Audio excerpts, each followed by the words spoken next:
Hey guys, just wanted to welcome you guys to the wrestling facility. As we enter here, you'll see a little bit of the championship pedigree that we've had over the last 3, 4, 5 years. Winning the SoCon the last 3 years and just continuing to raise the bar. As we move on, we get to our practice space. We have about 3 full-size mats. You'll see the nice windows that lets a little bit of that natural light in, but obviously enough space to get out here and scrap. We have the TV where we can do some video review. Sometimes we'll put up technique or put up a foreign wrestler or whatever we're working on. We can throw up on that TV and just be able to train it. As we move on, come back through the hallway. We have the assistant coaches' offices. Then we have the training room that we moved into here. Just your basics, STEM, ultrasound, ice. Our trainer, Sean Reynolds, is a wrestling-only trainer, so if somebody gets injured during practice, they can come in here, do rehab. When we get to the portions of practice that they can't actually participate in. So it's really nice to have that right here as part of the facility. Then we move on, we have our exercise facility. Again, this is just for wrestling, so they can sleep in and you can come in, work out bright and early or late at night. And we have guys that do both. We come in here, we have everything we need from the bikes, the stair steppers, treadmills. This has its own heat source, so they can make it pretty hot in here and hit whatever they need to hit. Put on Sports Center or the Food Network, and get the weight off and get the cardio in. As we move on, we have a little bit of our hangout area. Guys will use this to study. They'll use this to lounge between classes. We have a massage chair in here that's pretty cool. Guys will battle for that at the start of practice. And getting there gets the bottoms of your feet. Fridge for those guys that are really trying to lose weight, maintain their weight class. They can come in here, meal prep. They have a place to warm it up, cook it, prepare it. Right after practice, they can eat if they need to gain weight. So it's nice to have this here.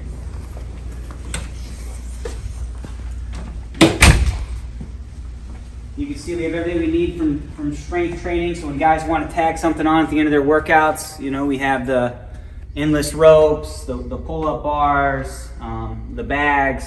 We have punching bags and gloves in there, kettlebells.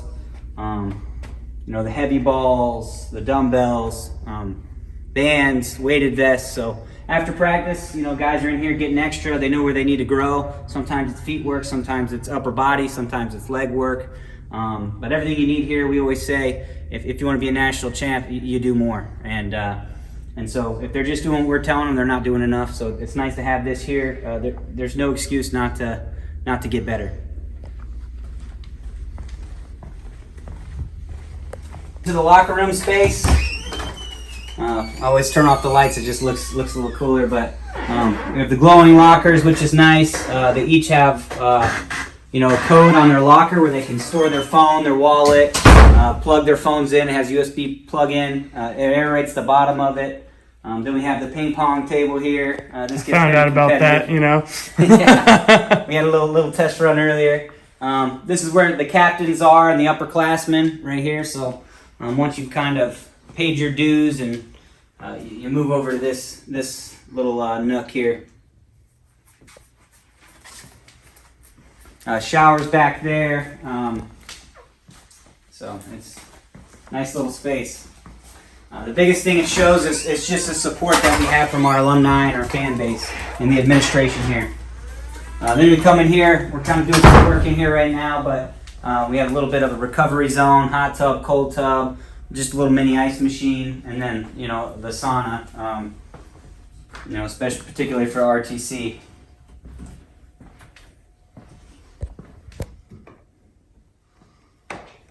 It's a big sauna for in a college room too.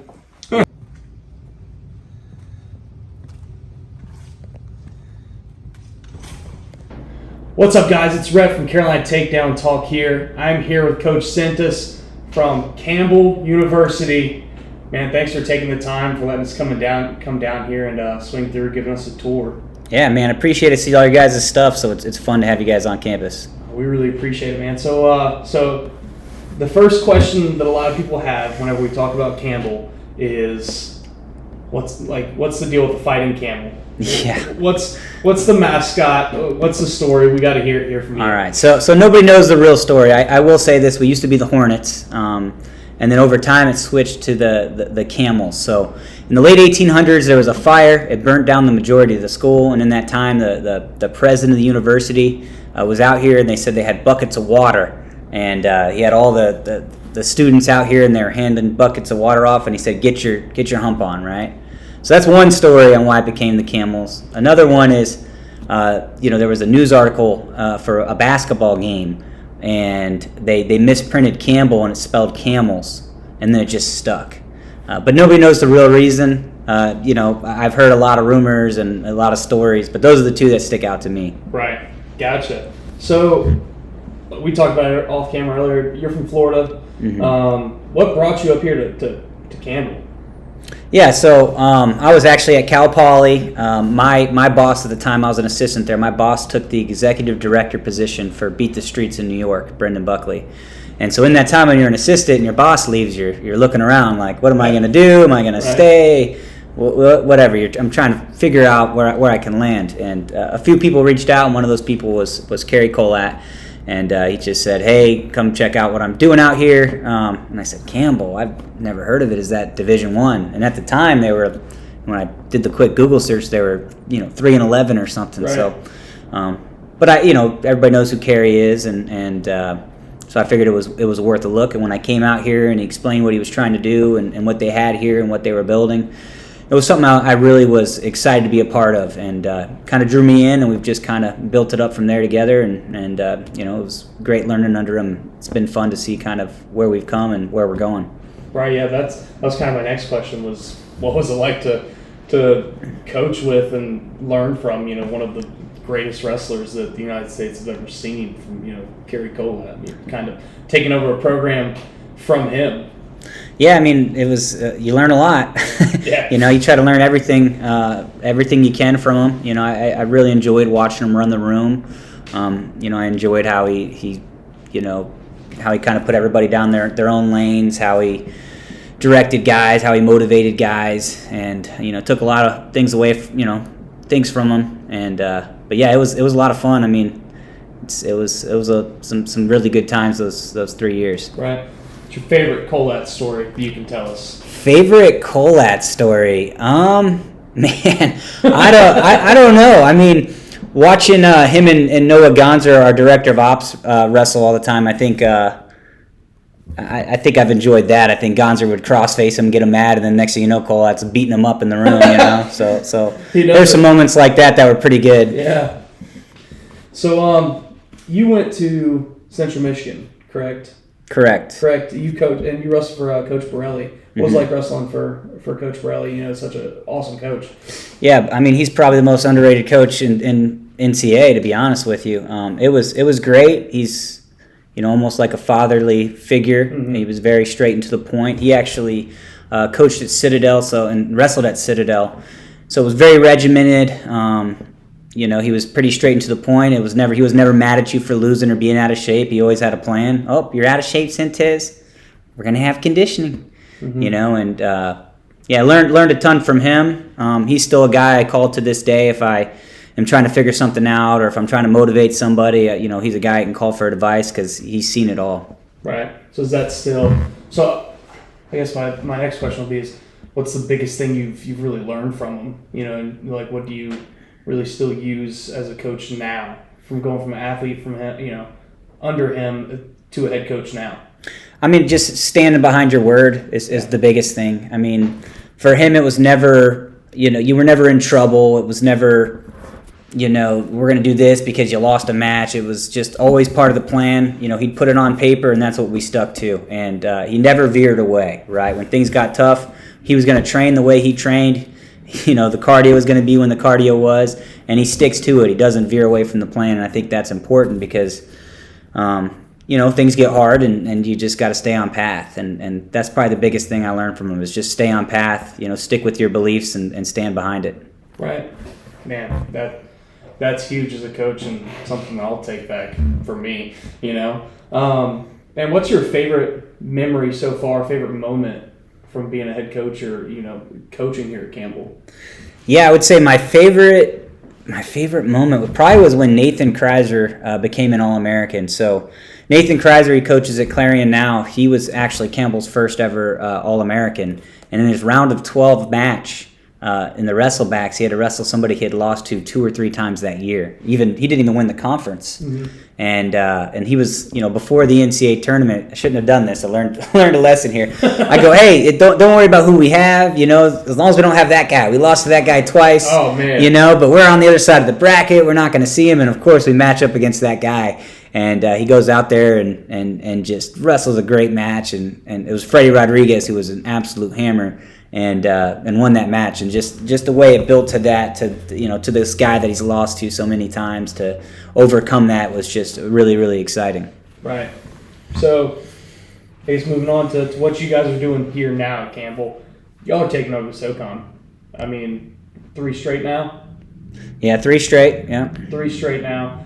So is dominating the SoCon the goal, or what's your goal for Campbell University for the wrestling program here? Yeah, I would say, you know, we want to be a perennial top 10 program. You know, we've broken into the top 25 for multiple years in a row, and you know, we've sent 7 guys to nationals, 5 guys. You know, we're sending guys to the big show, and you know, our goal is to be putting multiple guys on the stand. We want guys, you know, making the NCAA finals, and we want to be a top 10 program each year and make a run on the perfect year for a trophy, you know, for a medal. And, you know, that's the main goal. You know, now, you know, taking care of business in the conference is important. You know, if you're winning the conference, you're sending guys to nationals. Mm-hmm. So all those things are important to us. But our focus of myself and the guys on our team is you know, winning nationals and getting on the stand. And, you know, I think it's feasible. I think we can do it. I think we have the support. We have the backing from our administration, from our fans, and the buy-in from the guys on the team to, you know, continue climbing that ladder and getting there. Right. So, what do you think having an RTC here, what does that bring to your program, being able to have guys come in and train? I mean, it's important. Everybody has an RTC now. I mean, you pay the fee and they get their cards, and you can train in the summertime, right? So it's important. You know, we don't have it as big as we'd like it. I don't know if we'll ever be to where a Penn State RTC is or an Iowa RTC, but that's something that's important to build. Again, we're not where we need to be, but that is important. Right. And so the recruiting cycle is kind of over at this point. You know, I know Fargo's going on, but what are you guys looking for whenever you're going to recruit?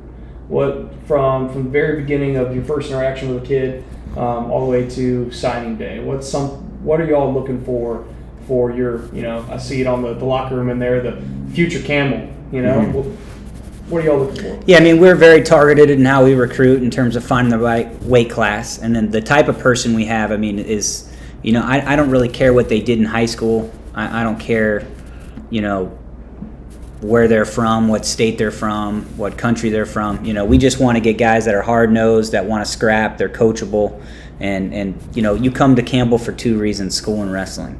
And so when we're talking to a recruit, that's what we keep talking about, is school and wrestling. We're not talking about painting your face and passing out at the tailgate. We're talking about winning national titles and graduating and, you know, getting a valuable degree and a career. So that's what we're looking for, and that's what we preach. And look, I'll be honest, each one on our staff kind of likes something different in a wrestler, but I'm looking to see what kind of fits with us. You know, for me, I like top riders. I like guys that can turn on top. I know Daryl likes really explosive wrestlers, but you know, Win likes guys that like to throw. So we're all a little bit different in terms of the style of wrestling, but the biggest thing that we can all agree on is we want guys that are going out there and being the one scoring the point, the offensive guys. And, you know, we do a lot of our homework of talking to parents, talking to coaches, talking to rival coaches to make sure that we're targeting the right kids. Right. So I guess the last thing here is, man, y'all's social media game kills it. Probably the best in college wrestling. Who runs that one? And then how important do you think that is now in college athletics in today's day and age? Yeah, I mean, it's more important now than ever. So our guy's Josiah Risco. He's amazing. He came here a couple years ago, and he's just elevated the game each and every time, starting with just graphics to, doing more videos to, it's just his position just, he seems to just grow it himself, and he loves wrestling. He runs Fan Code Wrestling, so he's really into the sport. He loves it. It's something that he really cares a lot about, and because of that, he does a good job. And right now, with name, image, and likeness, we can't go out and make those deals for him, but what we can do is we can tell our athlete's story.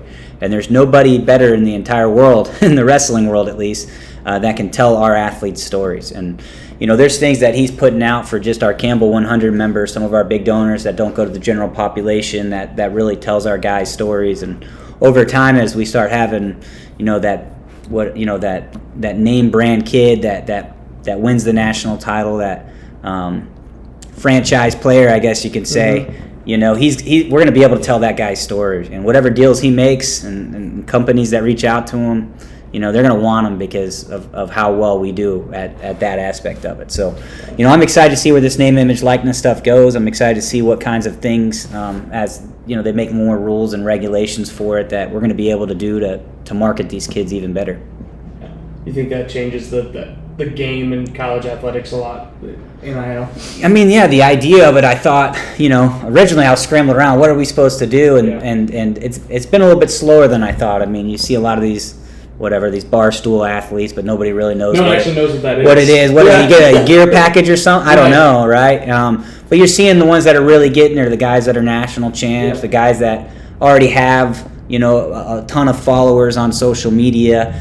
So you're not seeing just every team member getting all these funds, and so it hasn't made as crazy of an impact as I think people were thinking yet. But again, there is that opportunity, there is that outlet out there. Time will tell whether it's a good thing or a bad thing. Right. It's like Rocky when Rocky's training for Clubber Lang. As long as they're not getting like that, they can make a little extra cash just training and working towards their goals. I'm all for it, but if it becomes a distraction, then I don't like it very much. Right. Well, like I said, I really appreciate you letting us come and showing us around and sitting down and talking with us, man. Good luck this season. I appreciate it. Thanks, guys.